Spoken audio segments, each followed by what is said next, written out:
the world reels from a perfect storm of escalating global tensions, economic uncertainty, and environmental upheaval. Donald Trump's sweeping tariff announcement has sent shockwaves through the global economy, igniting fears of a full-blown trade war. The 10% tariff on all imported goods, effective April 5th, coupled with reciprocal tariffs targeting countries deemed to have cheated America, effective April 9th, paints a grim picture for international commerce. China bears the brunt of these new levies, facing tariffs exceeding 50% on its imports. While Canada and Mexico have temporarily escaped this latest wave, they remain scarred from previous 25% tariffs on many of their goods. The ramifications for developing and war-torn nations, already struggling with economic fragility, will be particularly devastating. This economic pressure cooker threatens to exacerbate existing inequalities and hinder global development efforts. The potential for widespread economic hardship and social unrest looms large. Europe treads carefully, its powerful anti-coercion instrument, a 2023 law enabling commerce and investment sanctions, remaining a last resort. The EU is acutely aware of the far-reaching implications of engaging in a retaliatory trade war and is diligently exploring alternative diplomatic solutions to de-escalate the situation. The delicate dance of international diplomacy is paramount in navigating this treacherous terrain. The consequences of miscalculation could be catastrophic. Meanwhile, questions surrounding national security protocols continue to surface. Reports indicate that Donald Trump's national security advisor, Mike Waltz, and his team utilized the encrypted messaging app Signal for coordinating sensitive work, engaging in at least 20 group chats. While the administration insists no classified information was shared, the revelation raises concerns about potential security breaches. Former State Department Attorney Brian Finucane highlights the fact that operational details, such as launch times for jets and missiles, would typically be classified information.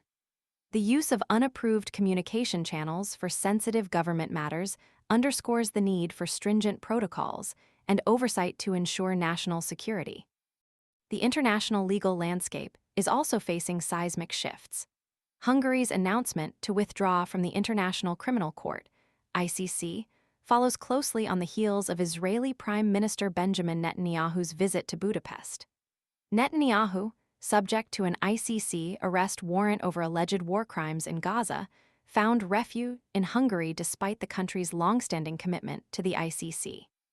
This defiance of international law sets a dangerous precedent, undermining the court's authority and raising questions about the rule of international justice.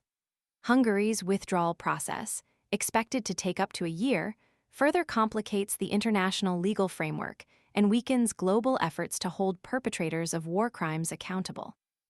Netanyahu's visit comes amid Israel's ongoing conflict in Gaza, with reports revealing the IDF has seized 62 sq.km, 17% of Gaza's territory. Further fueling the international outcry are chilling accounts from a doctor detailing evidence of Israeli forces executing paramedics and Palestinian rescue workers with close-range shots. These allegations add to the already grave humanitarian crisis unfolding in Gaza, raising profound ethical and legal questions about the conduct of warfare. Adding to the global turmoil, a U.S. healthcare executive is suing John Oliver for defamation following a segment on Last Week Tonight about Medicaid. A seemingly unrelated incident involves a teenager attacked by an aggressively behaving sea lion in Southern California, raising concerns about potential algae-induced poisoning affecting marine wildlife. In South Korea, the Constitutional Court faces a critical decision on Friday regarding the suspended president's impeachment.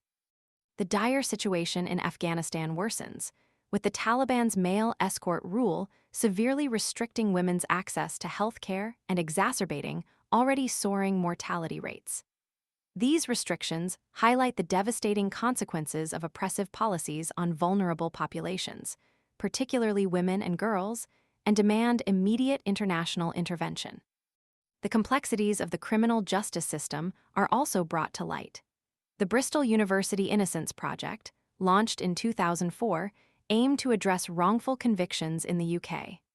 While inspired by successful initiatives in the US and Australia, the project ultimately faced internal challenges, leading to its demise within a decade. The project's failure underscores the significant hurdles in overturning wrongful convictions and highlights the need for ongoing reform within the legal system to ensure justice and fairness. Australia grapples with its own crisis, recording its hottest 12-month period on record, with March temperatures 2.41°C above average. This stark reality underscores the urgent need for global action to combat climate change. The cumulative impact of these events underscores the interconnectedness of global challenges, economic instability, political tensions, humanitarian crises, and environmental degradation, all intertwined in a complex web of cause and effect. The future demands concerted global cooperation to address these challenges effectively and prevent further escalation. The world watches with bated breath, hoping for a path towards peace, stability, and a sustainable future.